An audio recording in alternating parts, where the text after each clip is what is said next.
Hey, so I'm with a final act on, which has never happened to me before. I mean, does that make me the headline act? Yes, yes. Awesome, I finally hit the big time.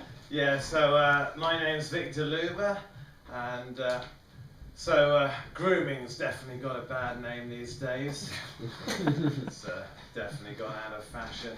It's kind of ironic that Russell Brand, of all people, should be accused of grooming.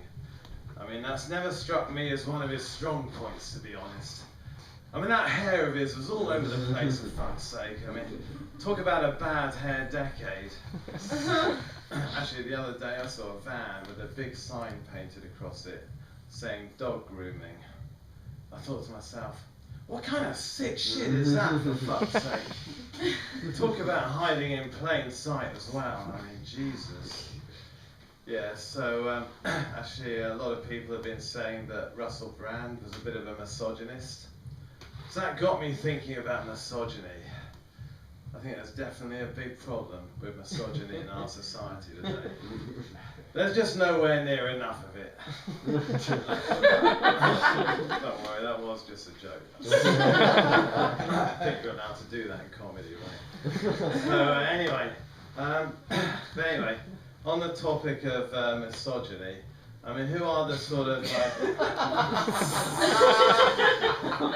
So I'm doubling down on the misogyny. I've rebranded misogynistic comedy for a new era.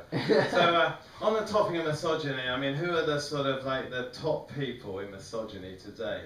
Like, if you're going to have a leaders board of like the world's best, not the best obviously, but like the biggest names in misogyny today, like the top guys.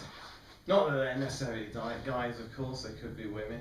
Don't want to be sexist about this, but yeah, I don't know. Throw me some names, folks. Donald Trump. Okay, Donald Trump. Mike Tyson. Mike Tyson. Right, yeah.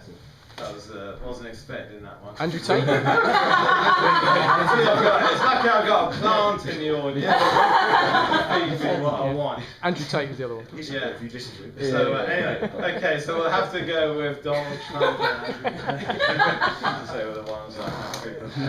So anyway, yeah, anyway, I'm just not buying it that like Donald Trump is a misogynist, because the thing is, misogyny is defined as a hatred of women, and whatever else you might think of Donald Trump, there's no way that guy hates women. I mean, he absolutely loves women. Okay, so maybe only the hot ones, like his 3 wives, his daughter, and Miss Teen USA beauty pageant contestants. But I think you get my point. And so who was the other one? It was Andrew Tate, right? Yeah, well, I'm sorry, I'm calling bullshit on him being a misogynist as well, actually.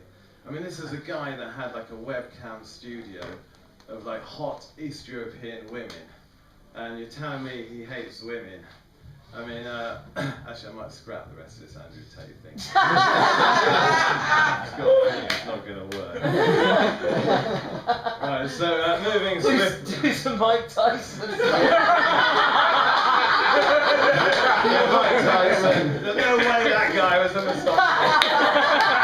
I haven't figured out why not yet, so I'll come back to you at the next performance. Anyway, yeah. Right, so yeah, you'll all be forgiven for assuming that I'm probably not that young. That I might be considerably the wrong side of 40 years old. But actually I don't identify with that. I'm actually trans age. I identify as 25 years old. So just because I was born in 19... Yeah, you don't need to know my exact year of birth. I refuse to be defined by my so-called biological age. Actually, I got misaged by my doctor the other day. Like, she was writing a referral letter for me to see a specialist. It was not a psychiatrist, by the way. Well, actually it was. But anyway, in that letter she wrote, this year-old man So actually, she had the audacity to assume my gender as well. I mean, I don't remember ever telling her my pronouns, right? So that wasn't cool. But anyway, as you can imagine, being misaged by my doctor left me feeling pretty traumatized. So I had to book an extra session to see my therapist to talk about that. As for my therapist, they respect and they do fully affirm my age identity. I mean, that is what I pay them for, after all. Plus also, if they were not to do that, that would actually amount to a kind of form of conversion therapy as well. So, but anyway, actually, just in case if there is any confusion about my therapist, they are only one person. Anyway. Oh. Anyway, so you might be wondering what I do for a living. Actually work in the diversity, equality and inclusion sector. It's great to be doing a job where you know you're making a difference, certainly making a big difference to my bank account. Actually, it's a really great line of work to get in. I mean, like, there's just billions in that industry now, very lucrative.